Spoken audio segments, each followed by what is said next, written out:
Bismillahirrahmanirrahim. Assalamualaikum warahmatullahi wabarakatuh.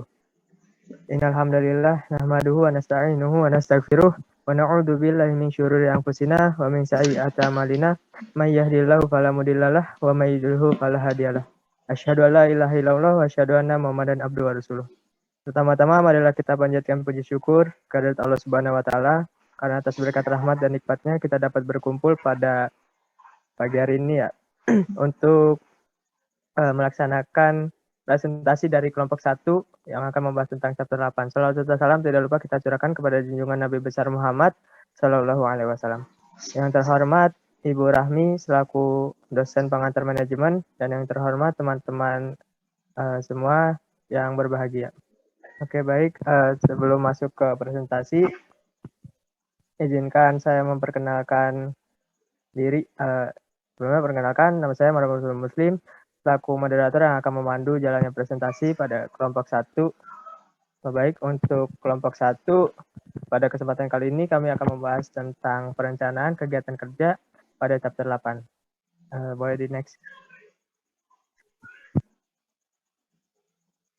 Oke, sebelum masuk ke materi, seperti kata pepatah ya, tak kenal maka tak sayang, maka saya akan memperkenalkan dulu dari anggota-anggota kelompok 1. Yang pertama ada Abdul Aziz Fatur Rahman, yang kedua ada Anissa Salsabila, yang ketiga ada Dela Astara Monica, yang keempat ada saya sendiri, Marwah Muslim, lalu ada Muhammad Bintang Rizky, lalu ada Muhammad Tuki Fadilah, dan yang terakhir ada Nabila Ahidah. Oke, boleh di next.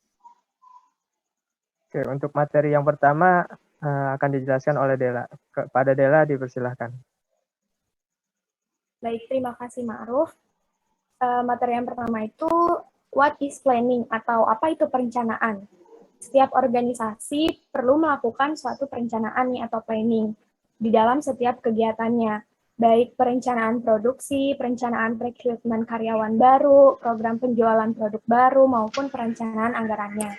Nah, perencanaan ini merupakan fungsi manajemen yang melibatkan menetapkan tujuan, menetapkan strategi untuk mencapai tujuan tersebut, dan mengembangkan rencana untuk mengintegrasikan dan mengkoordinasikan pekerjaan kegiatan. Perencanaan merupakan proses dasar manajemen dalam mengambil suatu keputusan atau tindakan. Contohnya di sini, itu paling utama ya, semua manusia pasti memiliki tujuan kan, jadi sudah pasti kita punya suatu perencanaan dalam hidup. Yang kedua, perencanaan manajemen pada perusahaan manufaktur susu misalnya. Terus, dalam artian nih kan dalam artian di sini tuh maksudnya setiap organisasi atau perusahaan sudah pasti memiliki rencananya masing-masing dan tujuannya masing-masing gitu. Dan di perusahaan manufaktur susu ini, misalnya memiliki proyek memproduksi susu bubuk rendah lemak pertama di Indonesia. Mereka berencana untuk mengambil segmen pasar wanita umur 20 hingga 50 tahun. Dan untuk mewujudkannya, perusahaan manufaktur susu ini akan menyusun perencanaan secara umum yang nantinya akan mereka wujudkan dalam bentuk visi misi seperti yang pertama merencanakan target pasar, perencanaan proses produksi, ketersediaan material, mesin, sumber daya manusia, modal, dan juga alur distribusinya. Boleh di next. Nah, yang kedua ini ada why do manager plans atau mengapa sih manajer itu melakukan perencanaan. Nah, perencanaan tampaknya itu kan membutuhkan banyak usaha ya. Jadi, mengapa manajer harus merencanakan? Tujuannya yang pertama yaitu perencanaan memberikan arahan kepada manajer dan non-manajer. Kapan karyawan tahu apa yang ingin dicapai oleh organisasi atau unit kerja mereka dan apa yang harus mereka sumbangkan untuk mencapai tujuannya. Mereka dapat mengkoordinasikan kegiatan, bekerja satu sama lain, dan melakukan apa yang diperlukan untuk mencapai sasarannya. Contohnya itu, yang pertama, perusahaan menetapkan target penjualan di bawah proses perencanaan. Sekarang semua departemen, misalnya pembelian, personalia, keuangan, dan lain-lain, akan memutuskan tujuan mereka berdasarkan target penjualan. Dengan cara ini, perhatian semua manajer akan terfokus pada pencapaian tujuan mereka. Ini akan membuat pencapaian target penjualan menjadi suatu kepastian. Dengan demikian, jika tidak ada tujuan, organisasi menjadi cacat dan tujuan yang ditetapkan itu tidak ada perencanaannya. Yang kedua itu perencanaan mengurangi ketidakpastian, yang mana memaksa manajer untuk melihat ke depan, mengantisipasi perubahan, mempertimbangkan dampak perubahan, dan mengembangkan tanggapan yang tepat. Meskipun perencanaan tidak menghilangkan ketidakpastian, manajer merencanakan agar mereka dapat merespon secara efektif. Contohnya itu, untuk menetapkan target penjualan, survei dapat dilakukan untuk mengetahui jumlah perusahaan baru yang kemungkinan memasuki pasar. Dengan mengingat fakta-fakta ini, dan merencanakan kegiatan di masa depan, kemungkinan kesulitan dapat dihindari. Boleh di next. Nah, yang ketiga ini ada perencanaan meminimalkan pemborosan dan redundansi. Ketika aktivitas kerja dikoordinasikan sekitar rencana, inefisiensi menjadi jelas dan dapat diperbaiki atau dihilangkan. Jadi itu nggak ada pemborosan dalam setiap kegiatannya. Nah, contohnya, jika diputuskan bahwa sejumlah uang tertentu akan dibutuhkan pada bulan tertentu, manajer keuangan akan mengaturnya tepat waktu. Jika tidak ada informasi ini, jumlah uang bisa lebih atau kurang dari kebutuhan pada bulan tersebut. Kedua situasi ini tidak diinginkan. Jika uang kurang dari yang dibutuhkan, pekerjaan tidak akan selesai, dan jika melebihi persyaratan, jumlahnya akan tetap tidak terpakai, dan dengan demikian menyebabkan hilangnya bunga. Yang keempat, ada perencanaan itu menetapkan tujuan atau standar untuk mengendalikan. Ketika manajer merencanakan, mereka mengembangkan tujuan dan rencana. Ketika mereka mengontrol, mereka melihat apakah rencana telah dilaksanakan dan tujuan tercapai. Tanpa perencanaan, tidak akan ada tujuan yang akan didapat atau dicapai. Contohnya misalnya, seorang buruh mengerjakan 10 unit kerja dalam sehari. Tapi sebenarnya dia menyelesaikan 8 unit. Dan demikian ada deviasi negatif 2 unit. Untuk ini dia bertanggung jawab pengukuran pengerjaan aktual, pengetahuan tentang penyimpangan, dan meminta pertanggungjawaban bekerja berada di bawah kendali. Jadi, jika tidak ada pengendalian perencanaan, tidak mungkin dilakukan. Selanjutnya akan dilanjutkan oleh Nadila. Baik, terima kasih Dela. Selanjutnya adalah perencanaan dalam kinerja. Nah, apakah perencanaan itu bermanfaat? Udah ada nih sejumlah peneliti yang telah meneliti gitu hubungan antara perencanaan dan kinerja. Meskipun sebagian besar telah menunjukkan hubungan yang umumnya positif, namun kita tidak dapat mengatakan bahwa organisasi yang secara formal merencanakan itu selalu mengungguli mereka yang tidak merencanakan. Tapi dapat kita simpulkan nih bahwa yang pertama, perencanaan formal dikaitkan dengan keuangan yang positif. Maksudnya gimana? Maksudnya ketika kita melakukan perencanaan formal, kita bisa tahu nih keuntungan yang lebih tinggi itu yang seperti apa dan pengembalian aset yang lebih tinggi itu yang kayak gimana gitu. Lalu yang kedua itu ada melakukan perencanaan pekerjaan yang baik dan mengimplementasikan rencana. Jadi ketika kita memiliki perencanaan gitu, kita bisa tahu nih hal apa yang harus kita lakukan ke depannya gitu. Jangan sampai kita hanya merencanakan saja tanpa mengimplementasikan rencana gitu. Jadi kalau misalnya kita harus memainkan peran yang lebih besar dalam kinerja tinggi daripada seberapa banyak perencanaan yang dilakukan. Lalu kita harus juga memahami kondisi lingkungan eksternal. Misalnya kita harus memikirkan peraturan pemerintah apa yang berlaku yang membatasi pilihan manajer gitu untuk mengurangi dampak perencanaan terhadap kinerja organisasi perencanaan tersebut. Lalu yang terakhir ada hubungan perencanaan kinerja dipengaruhi oleh kerangka waktu perencanaan. Boleh di next? Oke, materi selanjutnya adalah type of goals. Kita dapat mengklasifikasikan sebagian besar tujuan perusahaan sebagai strategi atau finansial. Keuangan tujuan terkait dengan kinerja keuangan organisasi, sementara strategi tujuan terkait dengan semua area lain dari kinerja organisasi tersebut. Seperti yang kita ketahui gitu, kalau organisasi itu pasti memiliki satu tujuan. Bisnis ingin membuat organisasi memiliki laba, dan nirlaba ingin memenuhi kebutuhan beberapa kelompok. Namun, apabila satu tujuan tidak dapat secara memadai menentukan keberhasilan organisasi, maka manajer hanya menekankan satu tujuan untuk jangka panjang demi keberhasilan. Nah, menggunakan satu tujuan seperti sebagai keuntungan dapat mengakibatkan perilaku tidak etis karena manajer dan karyawan akan mengabaikan aspek lain dari pekerjaan mereka agar terlihat bagus pada satu ukuran itu. Di dalam kenyataannya, semua organisasi pasti memiliki tujuan. Boleh di next? Ada dua tipe tujuan. Yang pertama ada financial goals atau tujuan keuangan. Nah, itu terkait dengan kinerja keuangan internal yang diharapkan dari organisasi. Target finansial yang ingin kita capai dalam kurun waktu tertentu, yaitu jangka pendek atau jangka panjang. Yang kedua ada strategi goals atau sasaran strategis. Itu merupakan proses atau rangkaian aktivitas pengambilan keputusan yang sifatnya mendasar dan menyeluruh, termasuk cara pelaksanaannya, untuk mencapai tujuan bersama dengan kinerja perusahaan relatif terhadap faktor-faktor di lingkungan eksternalnya, misalnya pesaing. Boleh di next? Oke, selanjutnya akan dibahas oleh Lucky. Baik, terima kasih. Selanjutnya itu adalah tipe-tipe dari perencanaan. Rencana merupakan segala bentuk dan dokumentasi yang menggambarkan bagaimana tujuan akan dicapai dan bagaimana sumber daya organisasi akan dialokasikan. Penjadwalan dari pencapaian tujuan hingga segala hal yang terkait dengan pencapaian tujuan. Jenis-jenis perencanaan untuk menggambarkan rencana organisasi adalah berdasarkan luasnya, yaitu strategis dengan operasional. Berdasarkan kerangka waktu ada jangka pendek dengan jangka panjang. Berdasarkan kejelasan dengan direktif dengan spesifik. Dan frekuensi penggunaan berupa penggunaan tunggal dengan penggunaan berdiri sendiri.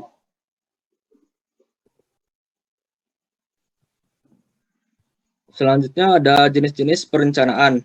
Nah, di sini pertama itu berdasarkan luasnya. Yang pertama itu ada strategic plan, yaitu rencana strategis. Ini itu adalah menetapkan tujuan keseluruhan organisasi, lalu berusaha untuk memposisikan organisasi dalam hal lingkungannya dan mencakup periode waktu yang lama. Contohnya itu misalkan bank menjadi media utama masyarakat melakukan berbagai transaksi. Apalagi bank itu menawarkan sistem kredit yang diminati masyarakat. Walaupun sudah terkenal, persaingannya pun sangat ketat sehingga diperlukan rencana strategis sehingga branding yang tepat. Nah, rencana tersebut disusun berdasarkan visi bank, yaitu melayani masyarakat sepenuh tanpa membedakan kalangan bawah maupun kalangan atas. Selain itu, mengedepankan peraturan dibuat bank berdasarkan fungsi bank. Dengan begitu, tidak pihak yang dirugikan, sehingga nama baik bank terjaga dan solusi menangani masalah dapat teratasi. Nah, yang kedua itu ada operational plans atau rencana operasional. Rencana operasional ini mencakup menentukan rincian tentang bagaimana tujuan keseluruhan harus dipakai. Lalu kalau yang kedua itu operational plan itu periode waktunya itu sangat singkat. Contohnya itu katakanlah perusahaan komputer menetapkan tujuan untuk meningkatkan produksi lebih dari 50% dalam 1 tahun. Untuk menentukan tujuan ini, perusahaan tersebut akan mulai dengan mengembangkan rencana strategisnya yang membahas komponen-komponen seperti pemasaran, penjualan, dan operasional. Kemudian dengan menggunakan rencana strategis ini, untuk menginformasikan keputusannya, perusahaan akan membuat rencana operasi yang mencakup strategis manufaktur, keuangan, dan logistik untuk mencapai tujuannya. Nah, di sini lalu ada berdasarkan dari jangka waktunya. Ada long term plans, yaitu rencana jangka panjang, strategi yang mewakili tindakan yang harus diambil untuk mencapai tujuan jangka panjang. Kerangka waktu untuk tujuan dan strategi harus konsisten, biasanya dari 2 hingga 5 tahun. Contohnya itu kayak program pembangunan nasional.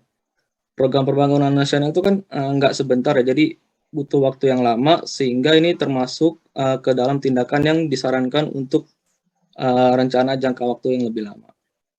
Nah, yang kedua itu ada short term plans atau rencana jangka pendek. Nah, rencana jangka pendek ini dibuat dan berlaku hanya kurang lebih 1 tahun. Contohnya itu kayak perencanaan kebutuhan pokok, itu biasanya tidak memerlukan waktu yang lama dan itu hanya menggunakan waktu yang sangat singkat. Nah, selanjutnya itu ada berdasarkan kejelasan, ada specific plan, yaitu rencana yang didefinisikan dengan jelas dan tidak meninggalkan ruang untuk interpretasi. Contohnya itu kayak suatu manajer yang menetapkan adanya peningkatan pangsa pasar sebesar 30%, barangkali akan membuat rencana yang sangat jelas, seperti prosedur kerja yang spesifik, alokasi anggaran yang ketat, dan penjadwalan yang sudah jelas dan ketat. Nah, selanjutnya ada directional plans atau rencana direktif. Rencana yang dirumuskan untuk tujuan tertentu, akan tetapi pada pencapaiannya memberikan keluasan atau fleksibilitas untuk mencapainya. Contohnya itu bagaimana peningkatan pangsa pasar sebesar 30% dapat dicapai barangkali tidak memerlukan rencana yang begitu spesifik. Manajer dapat menyerahkan sepenuhnya pada pimpinan di bawahnya untuk secara kreatif melakukan perencanaan dengan target yang sudah disepakati. Yang terakhir itu ada berdasarkan frekuensi penggunaan, yaitu ada single use plan atau rencana sekali pakai. Rencana sekali pakai ini rencana satu kali yang dirancang khusus untuk memenuhi kebutuhan situasi yang unik, biasanya dilakukan untuk organisasi yang sifatnya kegiatannya sementara. Contohnya itu kayak kepanitiaan. Kalau kepanitiaan itu berarti kan sifatnya dia sementara ya dalam melakukan sebuah kegiatan atau acara dalam kegiatan tersebut. Nah, yang kedua itu ada standing plans atau rencana berdiri sendiri, yaitu rencana yang biasanya digunakan oleh sebuah organisasi yang kegiatannya terus berkelanjutan dari waktu ke waktu. Contohnya itu kayak penyewaan karyawan dan pemberhentian sementara dari prosedur dan aturannya. Dalam prosedur dan peraturannya itu kan dilakukan dalam dalam waktu tertentu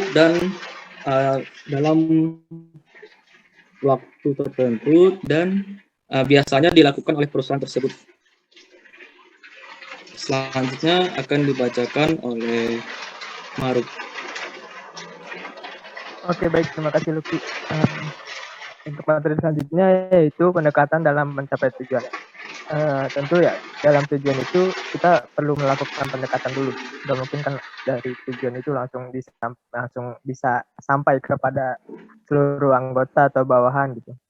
Nah, penetapan tujuan tradisional ini merupakan pendekatan untuk menetapkan tujuan, di mana seorang manajer puncak ini dia pertama menetapkan tujuan yang kemudian akan mengalir ke bawah melalui organisasi dan menjadi subtujuan untuk setiap area organisasi. Nah, dalam pendekatan dalam mencapai tujuan ini ada dua.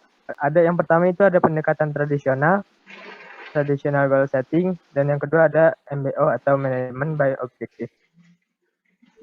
Pendekatan tradisional ini merupakan penetapan tujuan yang menjelaskan bahwa perumusan dan penetapan tujuan dilakukan oleh manajer tingkat puncak untuk kemudian tujuan itu diturunkan lagi menjadi tujuan bagi manajer di tingkat bawahnya secara spesifik. Nah, tujuan pendekatan tradisional ini sering kita jumpai gitu di organisasi maupun kepanitiaan kayak gitu. Kayak dari manajer puncak dulu, terus mungkin kepada hasilnya, lalu ada bahan-bahannya. Contohnya seperti ketika kita ikut kepanitiaan gitu ya. Tentunya seorang ketua pelaksana memiliki tujuan. Lalu tujuan tersebut disampaikan kepada wakilnya, lalu wakilnya menyampaikan kepada sekretaris atau bendaharanya, lalu disampaikan mungkin kepada core-core-nya, dan kemudian disampaikan juga kepada staffnya gitu. Nah, untuk MBO ini dia pertama kali dia diperkenalkan oleh Peter F. Drucker pada akhir tahun 1950-an. Tetapi hingga saat ini masih banyak juga nih, masih efektif lah dalam kegiatan perencanaan perusahaan. MBO sering diartikan sebagai manajemen berdasarkan tujuan yang dilakukan berdasarkan asumsi bahwa apa yang terjadi di lapangan belum tentu sesuai dengan apa yang dipahami oleh pimpinan, sehingga pimpinan ini memerlukan pendapat staf gitu atau bawahannya untuk mencapai tujuan kesepakatan bersama kayak gitu. Boleh di next dulu.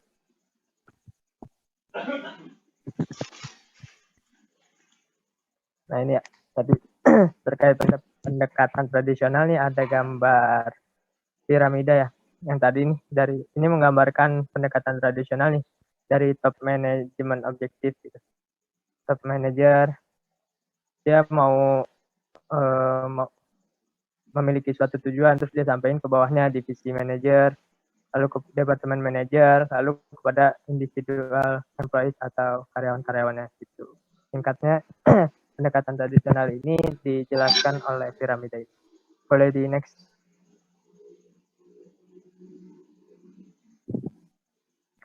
Nah ini ya, MBO tadi udah dijelasin sedikit tentang MBO ya.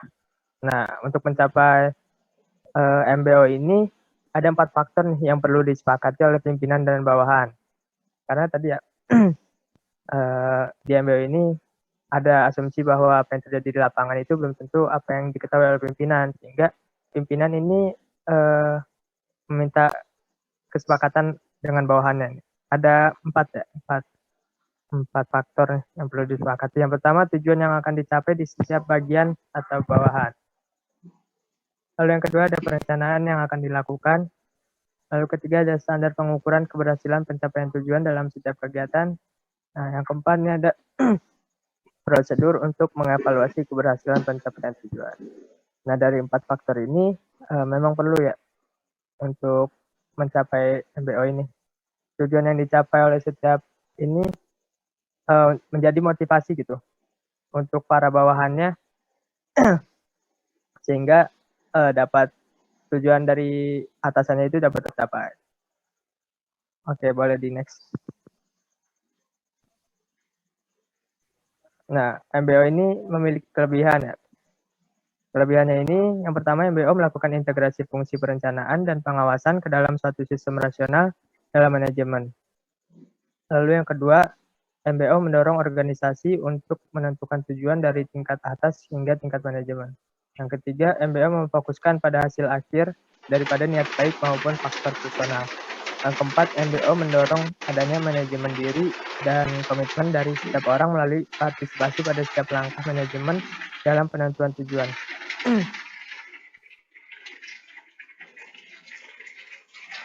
Boleh di next. Nah, selain memiliki kelebihan, MBO ini juga memiliki kelemahan ya. Yang pertama, MBO dianggap terlalu menyederhanakan kegiatan dengan berusaha untuk menyelesaikan segala sesuatu. Yang kedua, MBO secara cepat akan ditolak oleh manajer yang memiliki gaya otoriter dan oleh mereka yang menerapkan birokrasi yang tidak fleksibel dan ketat. Yang ketiga, MBO memerlukan banyak waktu dan usaha dalam implementasinya. Yang keempat, MBO dapat menjadi tantangan bagi manajemen yang kurang memiliki kualifikasi yang baik.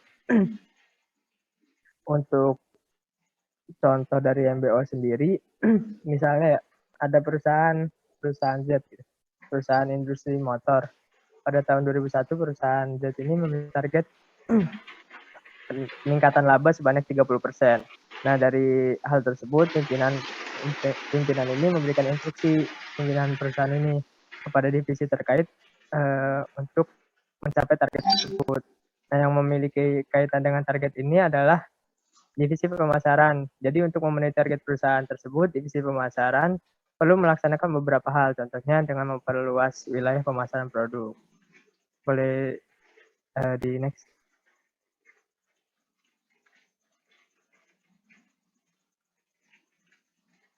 Oke, untuk materi berikutnya akan dibahas oleh Muhammad Bintang.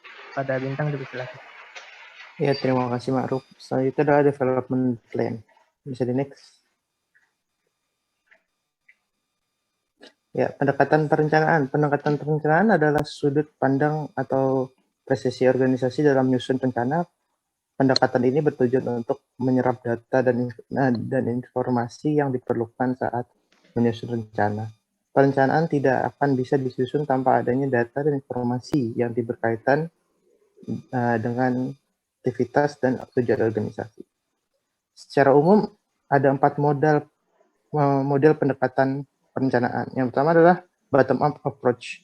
Pendekatan ini dilakukan dengan cara menyerap data dan informasi dari struktur paling bawah. Organisasi kemudian dirumuskan oleh pemimpin menjadi sebuah rencana utuh. Pendekatan ini menaruh perhatian khusus pada anggota organisasi yang lebih banyak mengetahui kondisi kerja di lapangan. Model kedua adalah top down approach. Ini adalah kebalikan dari approach, yaitu pemimpin organisasi yang terlebih dahulu merumuskan merumuskan rencana, kemudian dipaparkan kepada anggota di bawah kepemimpinannya. Pemimpin organisasi bertujuan agar semua yang terlibat dalam organisasi bisa mengikuti rumusan perencanaan yang telah dibuat.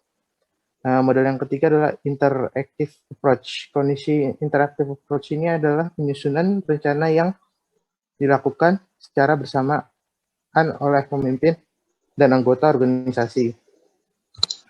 Mereka duduk bersamaan dalam satu forum untuk membahas secara rinci perumusan rencana yang akan diterapkan.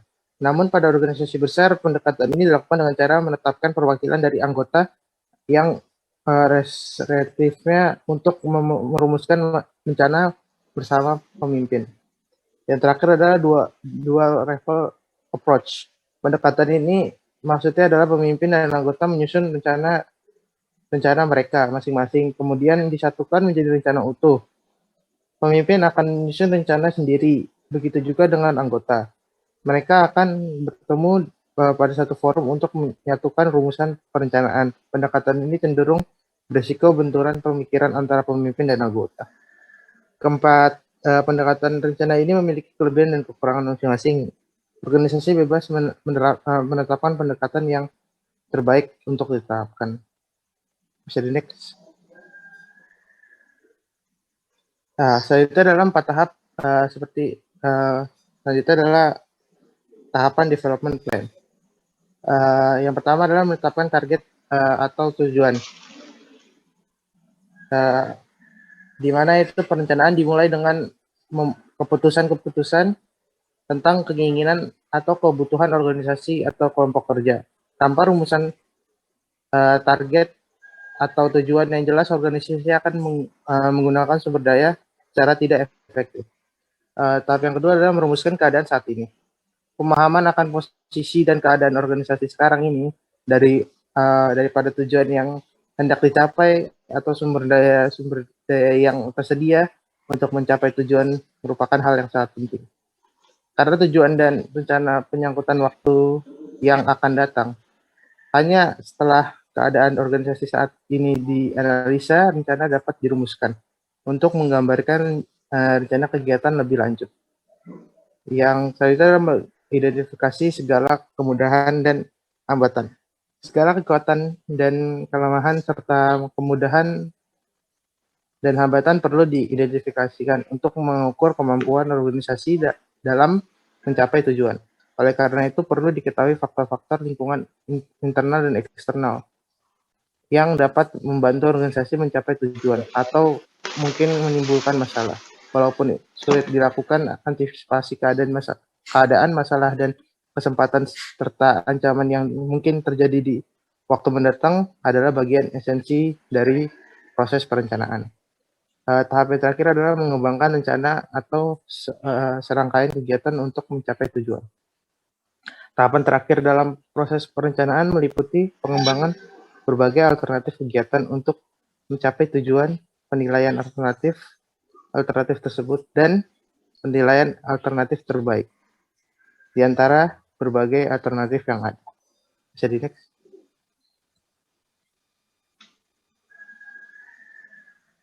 Nah, selanjutnya adalah perencanaan. Perencanaan juga memiliki 4 pendekatan yang mungkin dilakukan, yaitu pertama adalah relatif berorientasi pada masa lalu, ya, di mana itu perencanaan relatif adalah upaya aktif untuk memutar kembali waktu ke masa lalu. Masa lalu seburuk apapun lebih baik daripada masa sekarang, dan pasti lebih baik dari masa depan. Masa lalu di roman dan ada keinginan untuk kembali ke masa lalu. Ya, orang-orang ini berusaha untuk membatalkan perubahan yang telah menciptakan masa kini, dan mereka takut akan masa depan yang akan mencoba cegah. Yang pendekatan selanjutnya ada interaktif, inaktif, atau present oriented.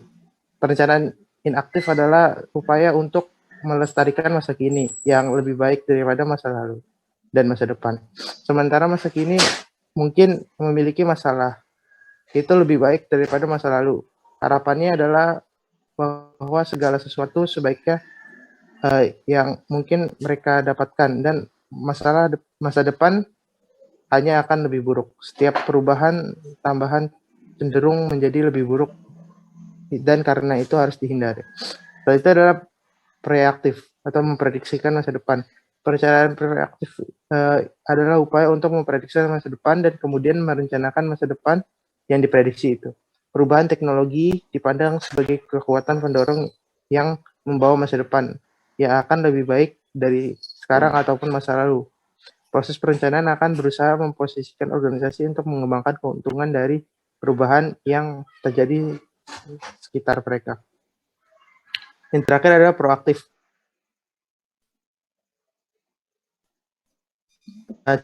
Ciptakan depan. Perencanaan proaktif melibatkan merancang masa depan yang diinginkan dan kemudian menemukan cara untuk menciptakan keadaan masa depan itu.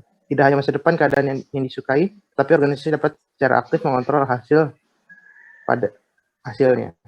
Para perencanaan secara aktif membentuk masa depan daripada hanya mencoba mendahului peristiwa di luar kendali mereka. Perubahan yang diprediksikan dari perencanaan preaktif dilihat bukan sebagai kendala mutlak, tapi sebagai hambatan yang dapat diatasi tersebut. Next. Selanjutnya akan dibacakan oleh Anissa. Baik, terima kasih. Sebelum masuk materi ini, kita perlu tahu dulu nih, ada yang namanya external environment, atau lingkungan luar atau lingkungan eksternal. Ini adalah faktor yang mempengaruhi kinerja dari perusahaan atau organisasi tersebut.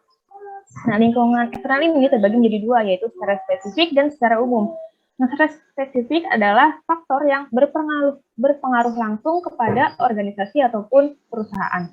Sementara faktor umum adalah faktor-faktor yang mungkin akan berpengaruh kepada perusahaan ataupun organisasi.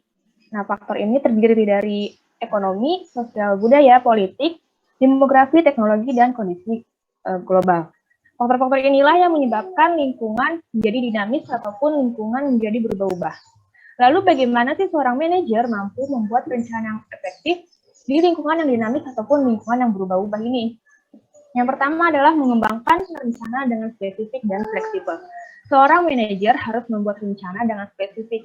Apa yang ingin dicapai, dengan cara apa tujuan itu dicapai, semuanya harus dijelaskan dengan spesifik dan sekaligus fleksibel agar jika terjadi perubahan di lingkungan yang dinamis ini, perencanaan tersebut dapat tetap beradaptasi dengan lingkungan yang dinamis tadi. Yang kedua adalah memahami bahwa perencanaan adalah proses yang sedang berlangsung. Seorang manajer harus mampu memahami bahwa di setiap perencanaan ini tidak selalu berjalan mulus. Pasti ada beberapa hambatan yang akan dijumpai. Oleh karena itu, sebaiknya seorang manajer membuat rencana cadangan agar jika cadangan utama itu mengalami hambatan, sehingga dapat langsung berpindah ke rencana cadangan yang sudah dibuat. Yang ketiga adalah mendorong pengembangan keterampilan perencanaan pada semua tingkat organisasi. Di tingkat organisasi ini terbagi menjadi 3, yaitu top level, middle level, dan low level. Dari semua tingkat organisasi ini harus dikembangkan keterampilan perencanaannya dan disinkronisasikan antara satu sama lain untuk mewujudkan perencanaan yang baik. Seorang manajer juga harus mampu membuat karyawannya untuk mempunyai goals dan mempercayakan karyawannya untuk menjalankan perencanaan tersebut. Yang keempat adalah mengubah rencana ketika kondisi menjamin adanya sebuah perubahan. Seorang manajer nih harus pintar membaca situasi. Apakah rencana ini perlu mengalami perubahan ataupun tidak? Jika mengalami perubahan, apakah kondisinya tersebut menjamin adanya perubahan ataupun tidak. Dan disinilah kepintaran manajer dalam memahami kondisi diperlukan. Boleh next? Lalu bagaimana sih cara membuat perencanaan yang baik? Yang pertama adalah melakukan riset pasar.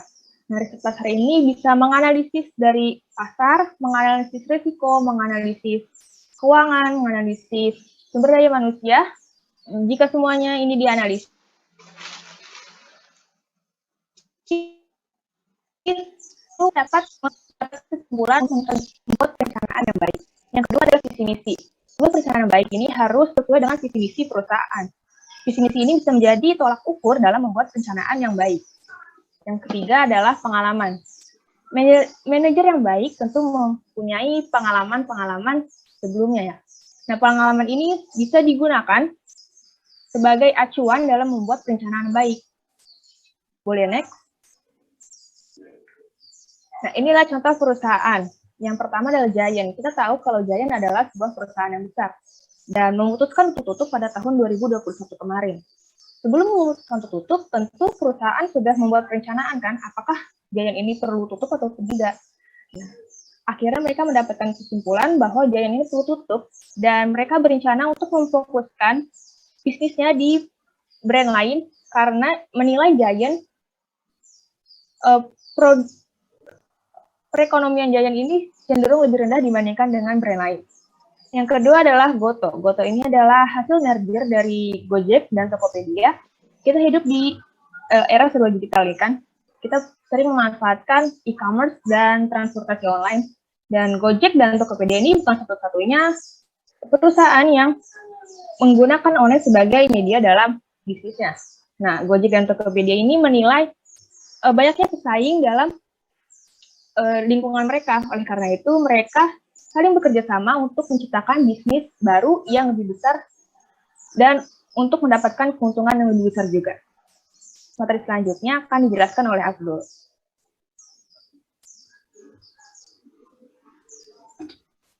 Nah, selanjutnya ada bagaimana seorang manajer menganalisis lingkungan. Sebelum itu kita harus mengetahui environmental scanning itu menurut Cho merupakan peroleh dan menggunakan informasi mengenai kejadian-kejadian, tren-tren, dan hubungan-hubungan dalam lingkungan eksternal perusahaan yang dapat membantu manajer dalam merencanakan tindakan-tindakan di masa mendatang.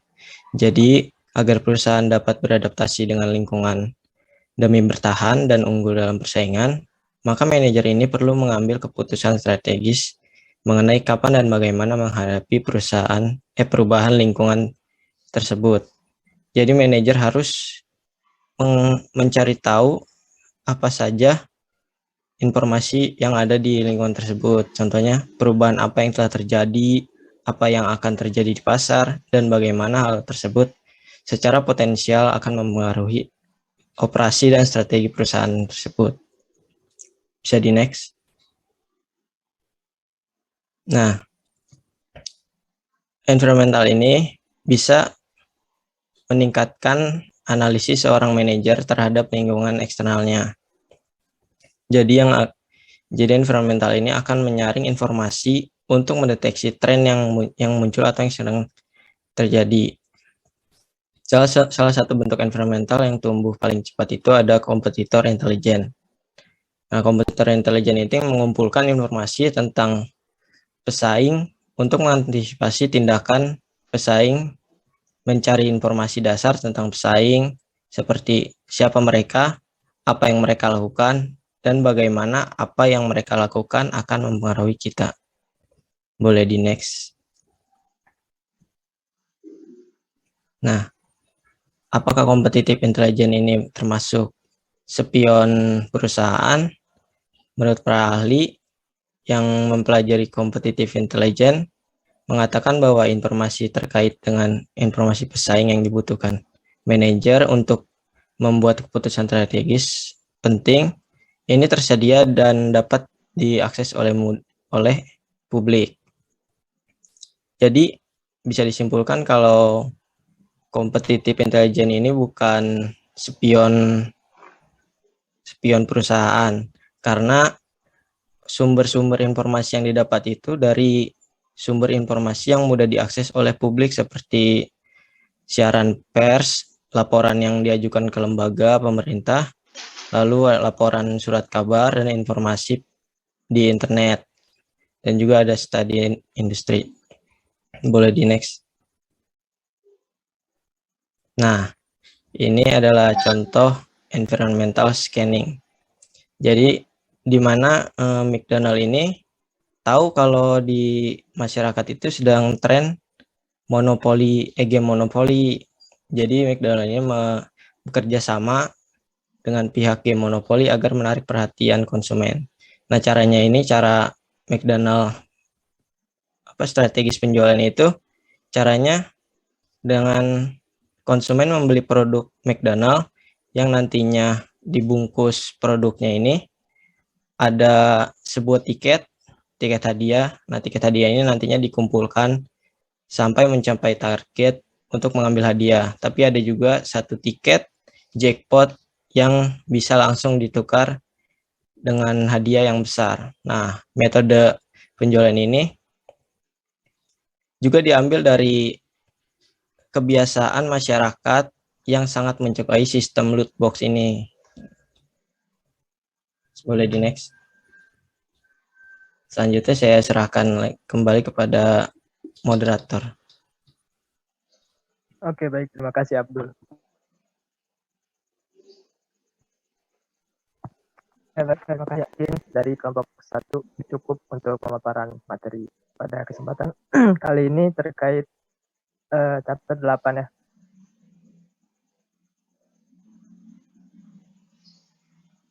Terkait perencanaan kegiatan kerja.